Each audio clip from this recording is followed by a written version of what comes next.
The paper did not flutter in the wind. It sat flat against the splintered door frame held down by the weight of a single rusted nail, and it meant the end of everything. Eliza Crowe read it once. She did not read it twice. She pulled the nail free with her bare fingers, folded the foreclosure notice into a tight square, and pushed it into the front pocket of her apron. The county seal still showed through the fabric. She turned her back on the house she had built with her husband 17 years ago and walked toward the wagon without looking back. That was the first lesson the frontier taught you. Looking back cost you seconds. Seconds cost you daylight. Daylight was the only currency that never lied. The town of Garnet's Crossing watched her go, not with sympathy, with the particular silence of people who had already decided the outcome and saw no reason to announce it. A woman alone, a widow. A plot of land so far east of the waterline that the soil cracked in summer and froze to bedrock in winter. They had seen this story before. They knew how it ended. She drove the wagon herself, the two mules pulling without enthusiasm across ground that turned rockier with every quarter mile. The decent parcels were already spoken for. The creek parcels, the south slope parcels, the parcels with any timber worth speaking of. What remained for a woman who had defaulted on a merchant's loan was a stretch of exposed ridge, mostly scrub brush and shale, with a shallow draw running down the middle that collected wind the way a bowl collects rainwater. She stopped the wagon at the edge of what was now hers by default and sat for a long moment. The wind did not care about her situation. It simply blew. She climbed down. The ground under her boots was dense and reluctant. She pressed her heel against it. Hard clay beneath the loose layer, the kind that had probably never been broken. She crouched and picked up a fistful of soil, rubbed it between her palms. The grit stayed packed together even when she squeezed. Her husband James had taught her that. Dense clay meant poor drainage, yes. It also meant something else entirely, something most men overlooked because they were too busy looking at the surface of the land rather than what lay beneath it. She stood and looked at the draw. The wagon held what she had been permitted to take: a cast iron stove partially cracked, 2 wool blankets, a crate of preserved foods, her husband's tools which the creditors had tried to claim and which she had refused to surrender with a steadiness that had made the debt collector step back twice. And underneath the tools, wrapped in oilcloth and tied with the length of braided leather, James Crowe's field journal. She had not opened it since the week he died. She did not open it now. She set it aside and reached for the pickaxe. The first strike rang out across the empty ridge like a bell, sharp and bright, and the shale cracked in a way that suggested the ground was at least honest in its resistance. It was not pretending to be easy, that Eliza could respect. She worked until the light went amber. No one came to watch. No one came to help. The ravens circled, once found nothing of interest, and moved on. She dug a starter trench 4 feet long and began to angle it downward following the slope of the draw, the way James had showed her when they had prospected the creek claims a decade back. Not straight down, diagonal, the way a root grows, the way water finds its path. Her shoulders burned, her palms opened and bled, and she wrapped strips of her apron hem around them and kept going. When the light dropped below the tree line, she stopped not because she wanted to, but because the pickaxe missed a strike and rang against stone at an angle that sent a shock up through her wrist that she felt in her back teeth. That was the body announcing a boundary. She had learned to listen. She ate cold beans standing up, looking at what she had accomplished. A trench, rough and angled, 6 feet at its deepest point, ugly as a wound in the hillside. From the road, if any traveler had passed and looked over, they would have seen a widow digging her own grave. She did not sleep well. The wind worked through the canvas of the makeshift lean-to she had rigged against the wagon, and the temperature dropped in a way that felt pointed, as if the season were making an argument. She lay on her back with both blankets pulled to her chin and stared at the dark and thought about numbers. Cubic feet, insulation values. The way James used to talk about heat, the way other men talked about water, as something that moves, something that sought its own level, something that could be captured if you built your vessel correctly. The next morning, Arthur Sterling arrived. She heard the hooves before she saw the carriage.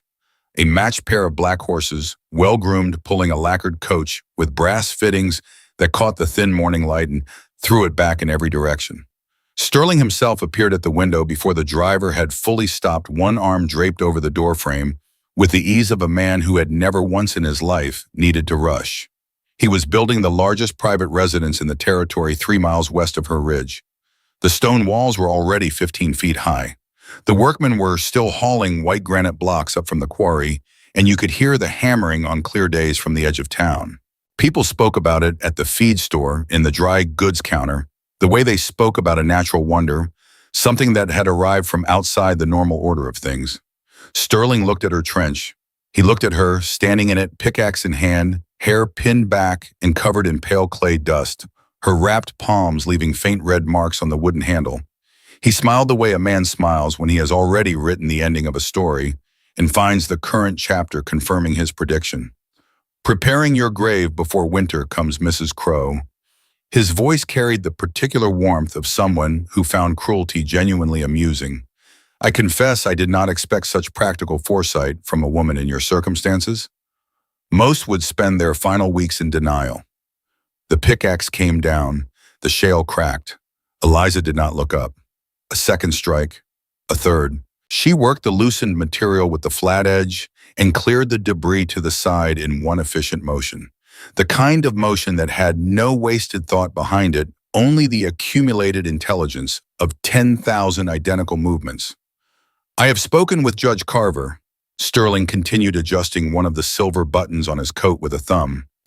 "He agrees that your late husband's surveying notes, insofar as they apply to water access on the eastern parcels, remain under consideration as contested property. I would not invest too heavily in whatever enterprise you are attempting here." The pickaxe came down again. A small avalanche of pale clay and broken shale slid forward and settled across the toe of Sterling's left boot. His boot, Eliza noted without turning her head, was the kind of boot that had never once encountered a working day. The leather shone with the dull gleam of something tended by another person's hands. She straightened. She looked at the far ridge, not at him. She spoke the way a woman speaks when the words have been sitting in her chest for long enough that they come out fully formed without rehearsal. "Your stone reaches up to challenge the ski." She picked up the next load and cleared it with the shovel. "I'm borrowing the arms of the earth itself." She set the shovel against the trench wall. "We'll see who gets swallowed first." Sterling said nothing for a moment. Then the carriage moved on.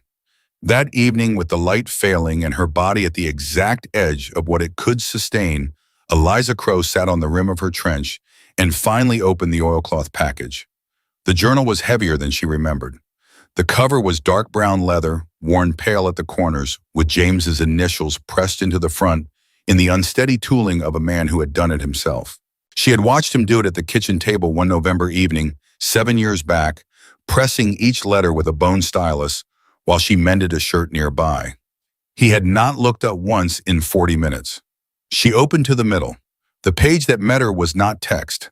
It was a cross-section drawing done in pencil with the careful hatching of an engineer showing a hillside cut open to reveal its layers. James had labeled each layer in his small, precise handwriting. The clay stratum, the shale break. Below that, marked with a double line and a set of numbers, she had to lean close to read in the failing light, stable thermal zone. 10 to 14 degrees, consistent. Beside the numbers in the margin, he had written a single sentence in the quick cursive he used when he was thinking faster than he could draw. "This is where you build the floor, not the foundation." She sat with the journal open in her lap until the stars came out one by one over the ridge. The wind was the same as it had always been, but now she was listening to something underneath it. The whole had a heartbeat. That was the only way Eliza could describe it later in the quiet part of her mind, where she kept the things she would never say aloud. Every morning she dropped into the trench and the ground pushed back against her boots with a faint, steady resistance, as if the earth were testing whether she meant it, whether she was serious, whether she would still be here tomorrow. She was always still there tomorrow. The work had moved past the shale layer now and into the dense clay shelf that James had marked in his cross-section drawing. Clay was different from shale. Shale argued with you. Clay simply refused. It sat in the earth like a living thing that had decided to become stone by sheer willpower, and the pickaxe went into it with a dull packed thud rather than the bright crack of broken rock. Less satisfying, more honest. She had learned to read the sound.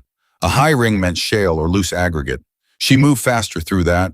A low punching thud meant dense clay, which was what she wanted the medium she was shaping herself into. A wet, sucking resistance meant she had dropped below the frost line into the geothermal layer, the stable zone James had mapped with his pencil cross-sections in his careful, small numbers. She hit that layer on the sixth day. She knew it immediately. Not from any instrument, not from a measurement, but from the simple fact that the air in the trench changed. Up above at the surface, her exhaled breath came out as white vapor. Down here, 8 feet below the ridgeline, the air simply sat against her skin without hostility. Not warm in the way a fire is warm, warm in the way a closed hand is warm. The steady, indifferent warmth of something that has not moved in 1,000 years and intends to remain exactly where it is. She pressed her palm flat against the clay wall, held it there. 14 degrees, maybe 15. James's numbers. She picked up the pickaxe and kept going. The structure was taking her leap now in a way that would have looked to any passerby like an act of deliberate self-burial. The main chamber was 9 feet across and 6 feet tall, at the center dug into the hillside at an angle that placed the floor below the frost line while the entry remained at grade. She had reinforced the walls with split timber from 2 deadfall pines she had found in the draw, not for structural pride, for compression resistance. Clay walls under a sod roof needed lateral support at the corners, or they would slowly migrate inward over the course of a wet season, and a wall that moved 2 inches in spring would move 4 the following year, and eventually the whole thing would decide to become flat ground again.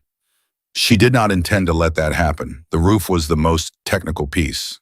She had thought about it every night for a week before she started it, lying in the wagon with the journal open on her chest, reading James's notes about sod layering and vapor migration and the specific ratio of clay to straw that produced a thermal barrier rather than just a heavy ceiling. 3 layers, a timber frame, then 6 inches of packed straw, then 12 inches of living sod cut from the draw where the grass roots ran deep and held. She was on the 2nd layer of sod when Sterling appeared again. She heard the carriage from further away this time, which meant she had become accustomed to quiet. The ridge had been entirely silent for 4 days. No workers, no wagon traffic, nothing but the percussion of her own labor and the occasional complaint from the ravens, who had adopted the nearby boulder as their permanent commentary post. The sound of the brass-fitted carriage felt like an interruption from a world she had temporarily forgotten existed. Sterling did not step down this time. He remained in the carriage window, but he had brought company. 2 men sat across from him in the coach merchants, from the look of their coats, the kind of men who manage other men's labor and considered that sufficient contribution to civilization. They were looking at Eliza's structure with the focused attention of people who have been brought to see something specifically for the purpose of reacting to it. Sterling spoke first. "I have brought Mr. Halverson and Mr. Pruitt to see the local engineering marvel." His tone was the tone of a man narrating an exhibit at a county fair.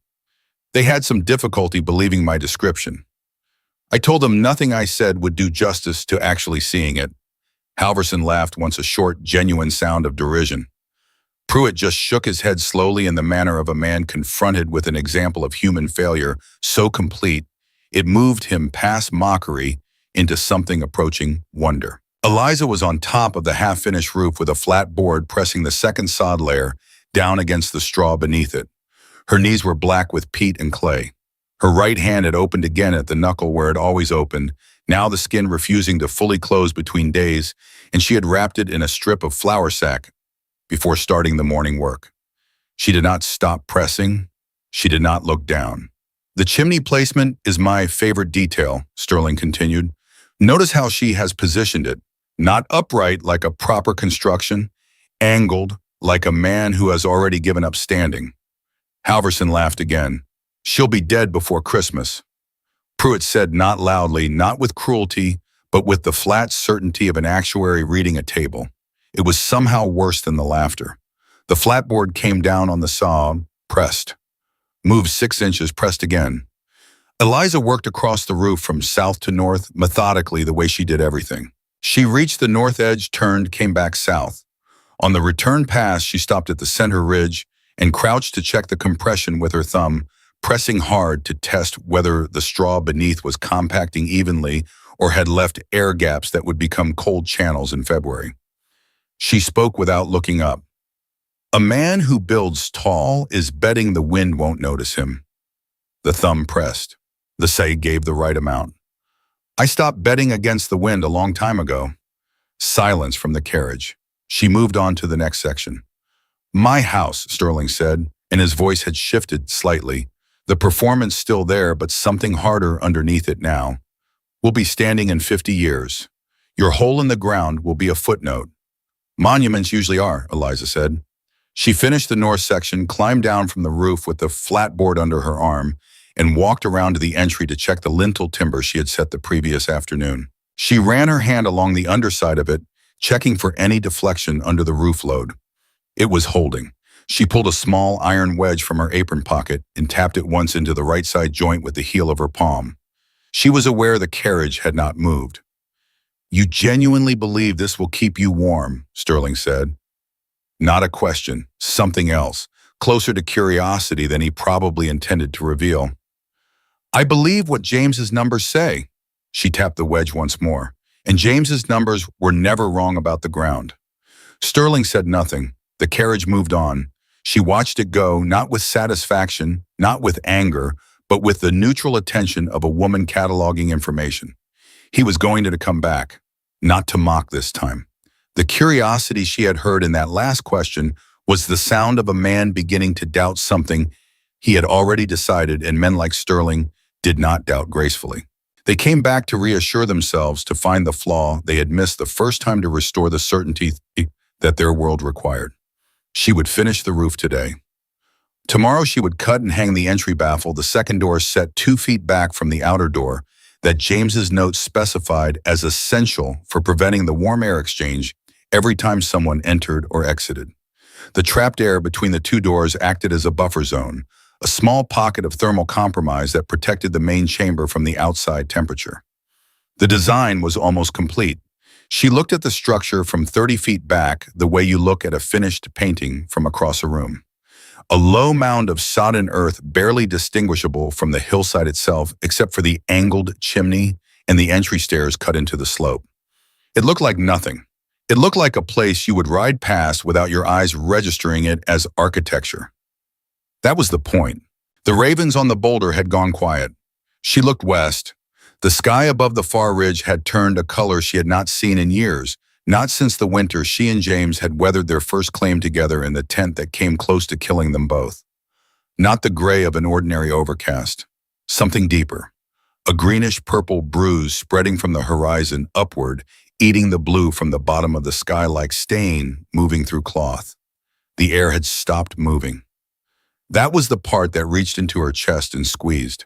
Not the color, the stillness, the absolute complete absence of wind that had been blowing for weeks without pause.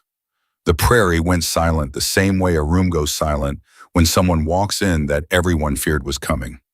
Eliza walked to the entry of her structure and looked once more at the sky. Then she went inside and began feeding the small stove. Whatever was coming, it was coming tonight. Stop the story for a moment. Before the storm arrives, before the night decides who lives and who learns, we owe ourselves an honest accounting. Not of courage, not of character, of physics. Because what happened on that ridge was not a miracle, and it was not luck, and it was not the reward of virtue over vice. It was geometry. It was thermal dynamics. It was the application of principles that the earth has enforced without exception since before the first human being decided to put a roof over their head. Let us look at both structures clearly. Arthur Sterling's mansion was by every visible standard a triumph. White granite blocks quarried from the valley floor, each one weighing several hundred pounds, fitted together by skilled masons into walls 18 inches thick and 15 feet high. The windows were imported glass, the largest panes available in the territory. The entry hall alone was larger than most families' entire homes. From the road, it communicated exactly what Sterling intended it to communicate: permanence, dominance. The declaration of a man who had decided that the landscape would arrange itself around his requirements. And that declaration was, from a thermal standpoint, a death sentence written in stone. Here is the first problem. Granite is a spectacular conductor of heat. not a container of heat, a conductor. When you build a wall out of granite, you are not building a barrier between the inside temperature and the outside temperature. You are building a highway between them. The stone does not choose sides. It simply moves thermal energy from wherever there is more of it toward wherever there is less, and in a plains winter, the outside always has less. The technical term is thermal bridging, and it means that Stirling's magnificent walls were in every meaningful sense working against him. Every BTU his fireplaces generated was an active negotiation with 18 inches of granite that had no loyalty to the interior. The R value of natural stone, the measurement of a material's resistance to heat flow, sits between 0.08 and 0.14 per inch. Put that in plain language. An 18-inch granite wall has roughly the thermal resistance of 2 pieces of cardboard stacked together.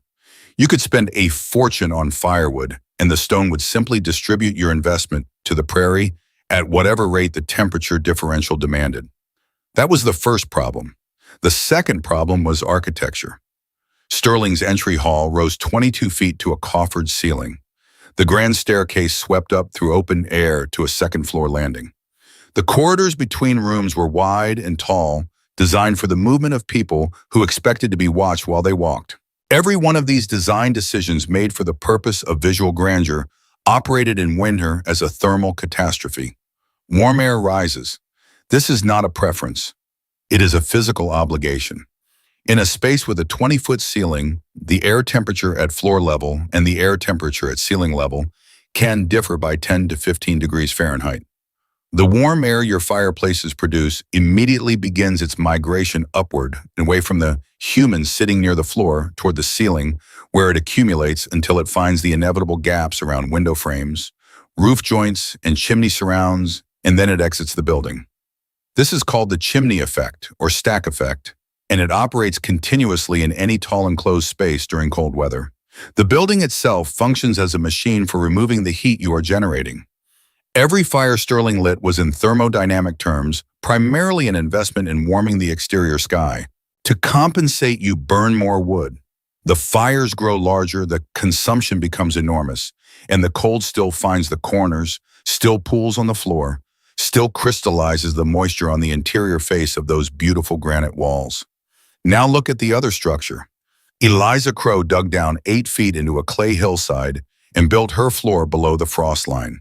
This decision, which every observer in Garnet's Crossing interpreted as the behavior of a woman who had lost her grip on reason, was in fact the foundational act of a precise engineering solution. Below 1.5 meters of earth in most temperate and semi-arid climates, the ground temperature stabilizes. It does not follow the surface temperature. It does not respond to the storm overhead, or the record cold that descends in January, or the wind that has been pulling heat from exposed surfaces for 3 weeks without pause. It sits steady and indifferent between 10 and 15 degrees Celsius. Always. The technical term is geothermal stability, and it is one of the most reliable thermal phenomena on Earth, available for free everywhere to anyone willing to go down and meet it. Eliza's floor sat directly on that stability. The earth beneath her was not a threat to be insulated against. It was the heat source itself, a slow and massive and utterly dependable radiator that required no firewood and no maintenance, and would not run out at 3 in the morning when the temperature outside dropped to 20 below. The walls were dense clay mixed with straw in the ratio James's notes specified. Clay has a thermal mass roughly 3 times greater than the granite Stirling used. Thermal mass is the capacity of a material to absorb heat, store it, and release it slowly over time. It is the difference between a thin pan and a cast iron skillet. The thin pan gets hot fast and cools fast. The cast iron takes longer to heat, but holds the temperature long after the flame is gone. Eliza's clay walls absorbed the modest heat from her small stove and released it back into the interior space for hours after the fire had reduced to coals. 1 armload of wood in the evening could sustain a livable temperature until morning. The geometry of the space compounded every advantage.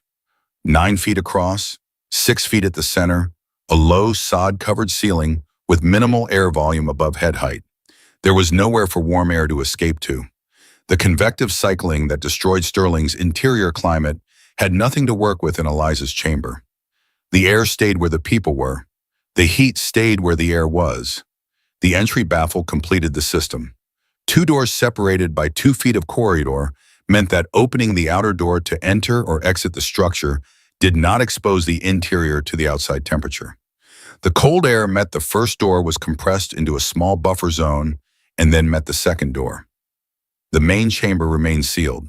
Each entry and exit cost the interior a few seconds of minor temperature drop rather than the sustained assault that every opening of a standard door in a standard house delivers directly to the living space.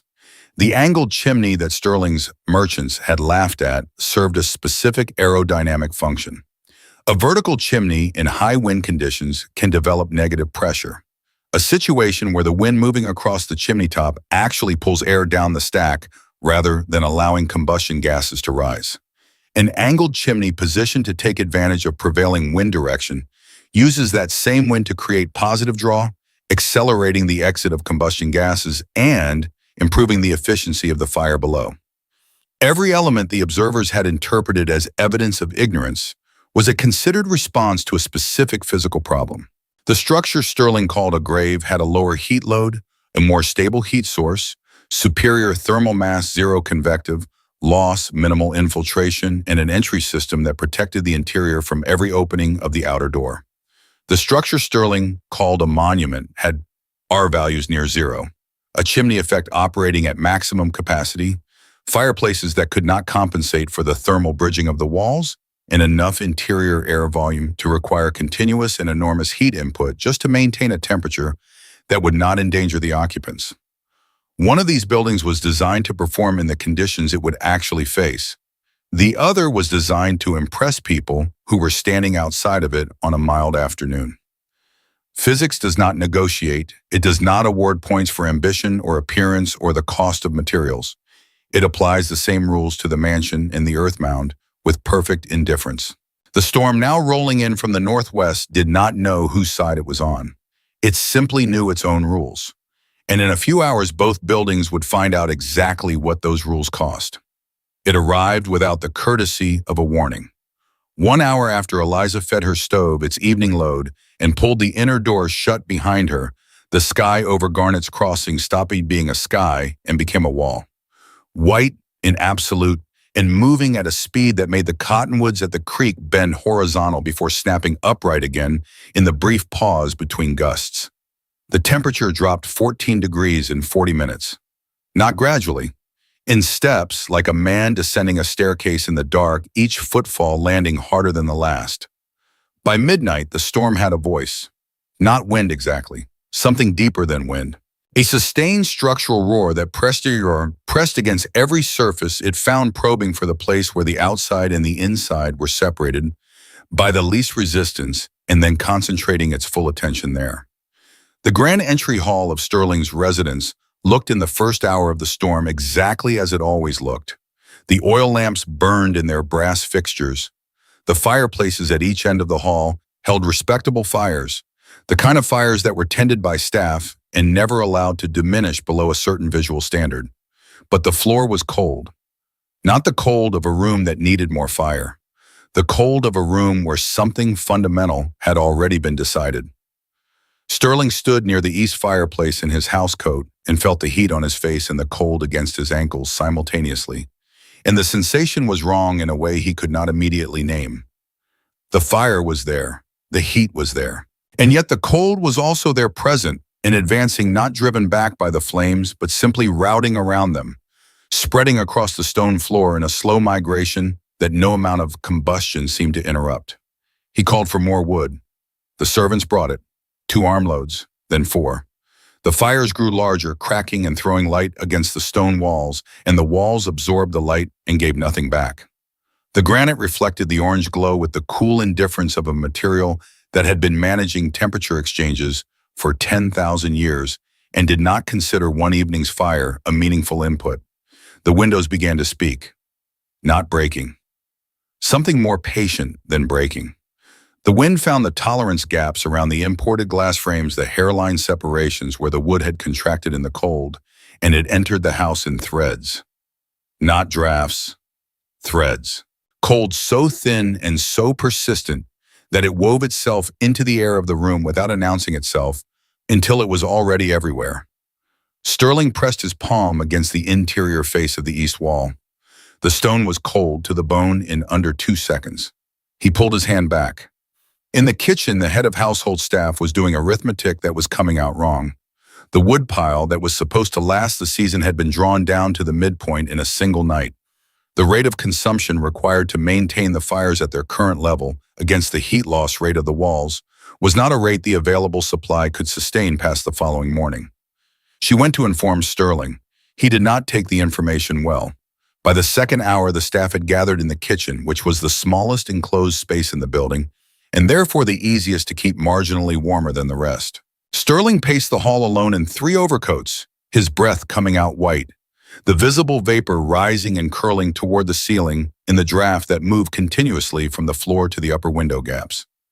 He watched his own breath travel upward and understood on some wordless level below thought that he was watching his warmth leave him in real time, rising, escaping, gone. The water in the decorative bowl on the entry table developed a skin of ice at its edges. Sterling stood in front of his largest fireplace and fed it one of his dining chairs. The wood was mahogany, expensive, and close-grained, and it caught slowly and burned with a dense, almost reluctant heat that lasted 20 minutes before reducing to coals. He watched it go. He fed it a second chair. He stood in the radiant zone directly in front of the flames and felt the heat on his face and chest, while behind him at a distance of 4 feet, his back was cold. The storm had been going for 3 hours. He had 16 chairs. The inner door fit its frame the way James had designed it to fit, with a 1/4 inch of compressed wool felt around the full perimeter that Eliza had cut and tacked into place on the second day of the structure's completion. When that door closed, the storm ceased to exist as a physical experience. It continued as a sound, a low muffled pressure against the sod roof, the way a river sounds when you are standing at its bank versus standing beneath the surface. From beneath the surface, you heard it. You did not feel it. The temperature in the main chamber sat at 61 degrees Fahrenheit. Eliza knew this not from a thermometer, but from her body, which had spent enough seasons in enough conditions to read ambient temperature the way a carpenter reads level. 61 was the temperature of a cool root cellar in late summer. It was the temperature of early morning in April, before the day warmed. It was the temperature at which a person wearing a single wool shirt was comfortable at rest and needed to move if sitting still. She was sitting still. She was comfortable.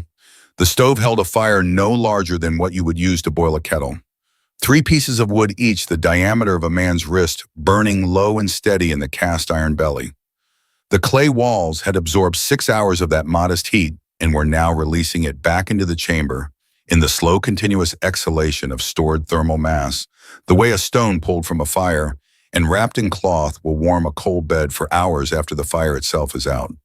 The 2 children from the neighboring claimed the Heller children, whose father had gone to the Eastern Territory for work and whose mother had taken sick in October, were asleep on the packed earth floor on a doubled wool blanket. The older one, a girl of about 9, had curled onto her side with one arm across her younger brother's back, in a posture of unconscious protection that she had probably not chosen and could not have explained. They had been asleep for 4 hours. Their breathing was slow and even. Eliza sat with James's journal open in her lap. Not reading, just holding it the way you hold something that belongs to a person you are in conversation with, even though only one of you is still speaking. The lamplight was steady. There was no draft to move the flame. The air in the chamber was still and close, and carried the faint smell of earth and dry grass and the particular wood smoke of slow-burning pine. Outside, the storm was methodically dismantling the assumptions of the unprepared. Inside, there was only the small sound of the fire finding the last edge of the 3rd piece of wood, and the breathing of sleeping children, and the occasional soft percussion of the sod roof settling under the weight of accumulating snow, the sound of the earth adding another layer of insulation above them. Eliza added a 4th piece of wood. She did not need to. She did it because the supply was adequate, and the night was long, and there was no virtue in discipline when comfort was available and cost nothing extra. She closed the stove door and sat back. The 14th chair went into the fire at 2 in the morning. Sterling had stopped counting by then.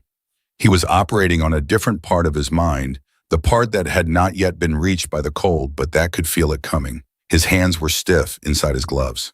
The gloves were fine calfskin made by a craftsman in Boston, and they were providing him approximately the same protection as a second layer of skin, which was not the protection the situation required. The servants had broken apart the wooden crates in the storage room and fed those through in the gap between the chairs. 18 crates, gone in 40 minutes. The hallway sconces had been extinguished to concentrate all available heat into the main hall. The painting frames were next stripped of the canvases, first the gilded wood tossed in armloads. Sterling watched a painting he had purchased for $200 get stripped from its frame and set aside on the cold stone floor. He could see his breath in the firelight, in his own home.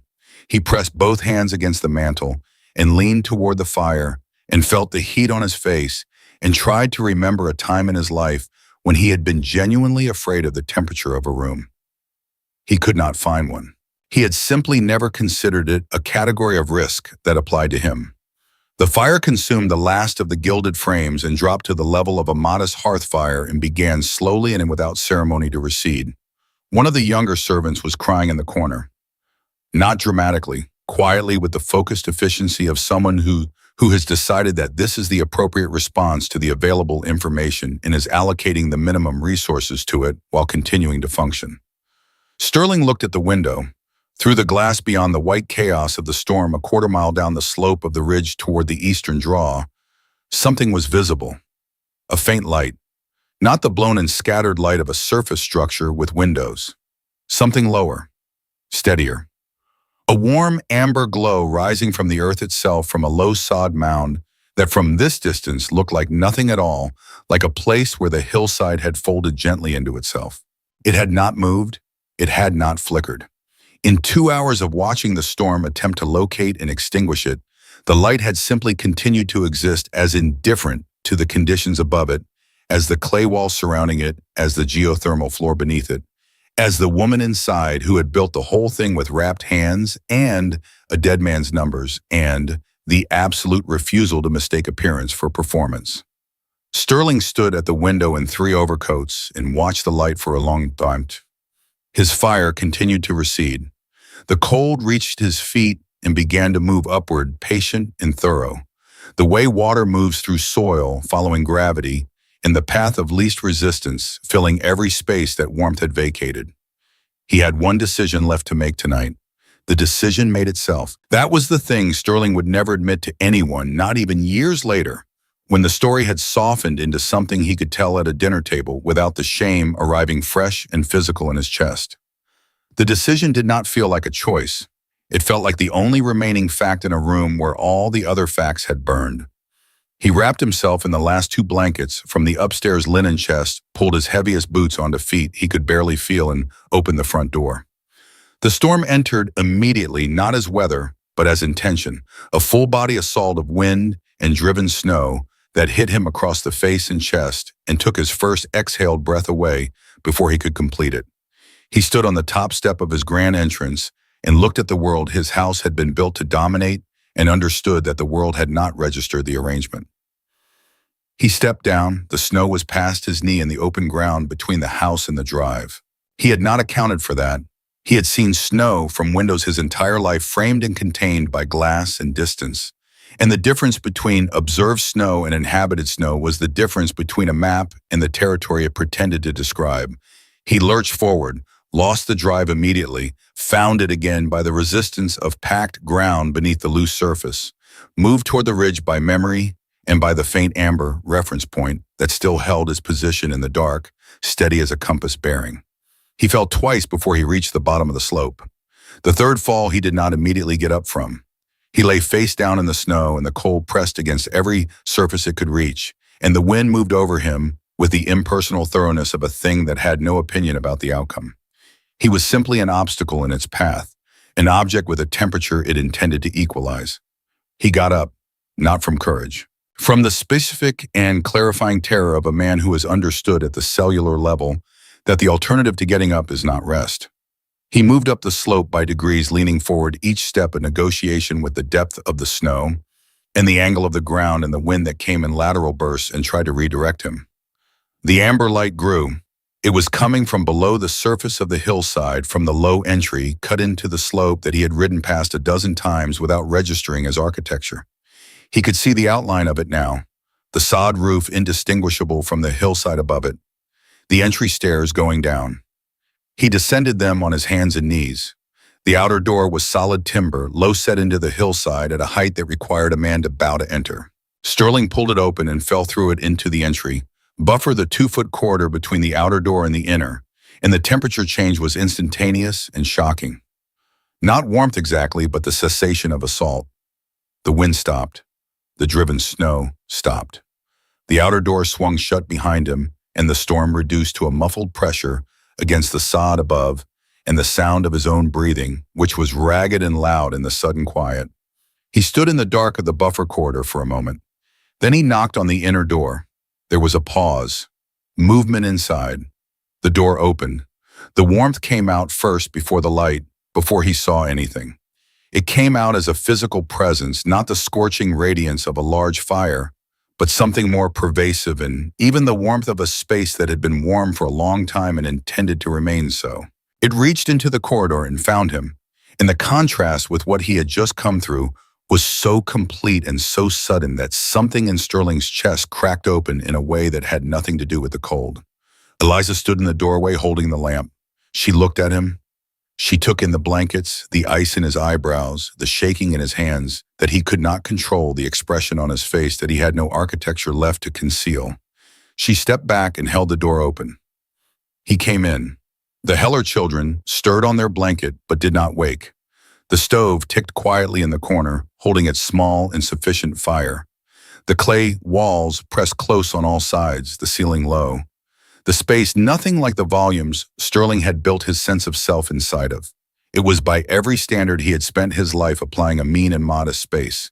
He had never been so grateful to be inside anything. He sat on the stool Eliza placed near the stove, and she put a tin cup of water on the iron surface to heat, and said nothing. He said nothing. The silence between them was not the silence of a confrontation. It was the silence of two people who had both been present for the same argument and had now received the verdict and understood that the verdict required no additional commentary. When the water was hot, she handed him the cup. He took it with both shaking hands and held it and felt the heat move from the tin into his palms and from his palms inward, and he did not speak until he was certain his voice would not betray him further than his presence already had. "The numbers in your husband's journal," he said, "they were correct." Eliza sat on the opposite side of the stove with her own cup. They were always correct. Sterling looked at the clay wall nearest him. He reached out and pressed his palm against it, the way he had pressed his palm against his own granite wall 4 hours earlier. The clay was warm, not surface warm, not the brief warmth of a material near a heat source, but warm through the stored warmth of mass and time and a design that had been built to hold rather than to release. He left his hand there for a long moment. He did not say he was sorry. Eliza did not require it. What passed between them in that small warm room under frozen hillside was not forgiveness exactly, but something more durable than forgiveness. The mutual acknowledgement of a lesson whose tuition had been paid in full by both parties in their separate ways. He stayed until morning. The thaw came in late March, arriving first as a change in the quality of the light rather than any measurable rise in temperature. The snow retreated from the southern slopes. The creek at the bottom of the valley ran high and loud with meltwater, carrying the winter's accumulation down toward the flatlands in a sustained conversation with the stones of its bed. Sterling's mansion had suffered. The freeze and thaw cycle had opened 3 significant cracks in the east wall, where the granite had expanded and contracted through 20 cycles of temperature change, the thermal bridging working in both directions, now the stone that had bled heat outward in winter, now admitting the variable temperatures of the transitional season into the wall's own structure. The north chimney had separated from the roof line by nearly 2 inches.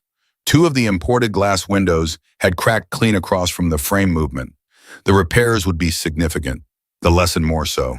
By April, the story had moved through Garnett's Crossing, with the particular velocity that accurate information achieves when it arrives attached to a dramatic event that everyone in the community had personally witnessed the consequences of. The blacksmiths talked about it. The miners talked about it. The families on the marginal east parcels, the ones who had always struggled most with winter fuel costs, talked about it with the focused attention of people for whom the information was not theoretical. James Crowe's field journal passed from hand to hand. Eliza sat with anyone who came to her and answered every question without reservation.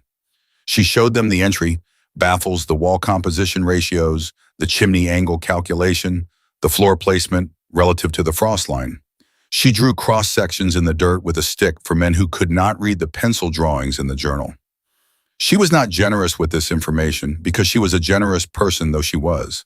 She was generous with it because a design that only one person uses is a solution. A design that a community uses is a standard. By June, there were 11 new earth structures on the eastern parcels, each one a variation on the principles James had mapped and Eliza had proven. Some were larger, some incorporated modifications that the builders had developed from their own experience with their own ground. One of the miners had improved the entry baffle design with a third door that created 2 buffer zones instead of 1. Eliza looked at that modification for a long time and then incorporated it into her own entry. Sterling commissioned the modifications to his mansion himself. He brought in an engineer from the eastern city who confirmed everything the field journal had described and added insulation calculations that Sterling paid for without flinching. The granite walls were furred out on the interior and packed with a composite that the engineer specified. The ceiling heights in the primary rooms were dropped by 8 feet with secondary timber structures that trapped the warm air in the occupied zone and prevented the stack effect from operating at its full destructive efficiency. Sterling did not do these things quietly. He documented them. He paid for the engineer's report to be copied and distributed at the town meeting. He funded the purchase of materials for 2 of the families on the eastern parcels who could not afford the modifications themselves. He was not doing penance. He was doing arithmetic. He had spent 40 years building structures and reputations designed to be seen from the outside. He was learning at considerable expense the discipline of building for the inside first. One afternoon in early summer, he found Eliza at the ridge, sitting on the sod roof of her structure, with James's journal open in her lap, looking out over the valley. He climbed up and sat beside her, which required him to duck under his own dignity to do, and she moved over without comment to give him room. He looked at the journal page she had open, another cross-section drawing, another set of James's precise small numbers. "What is this one?" he asked. "Bummer cooling," she said. He thought the same principles worked in reverse. "I haven't tested it yet." Sterling looked at the drawing for a long time. "Tell me what you need," he said. She turned the page. "Somewhere in your life right now, there is a hole in the ground that other people are laughing at. A project, a decision, a quiet conviction you have been building in the dark while the world above you constructs its monuments and holds its opinions. You know what it is. You have been living alongside it for years, feeding it small fires, pressing your palm against its walls to check whether the warmth is holding. I want to ask you directly, what is the design that lives in your field journal, the one no one else has bothered to read? What floor have you been laying below the frost line of other people's expectations, steady and invisible, and exactly where it needs to be? The storm is always coming. It has always been coming.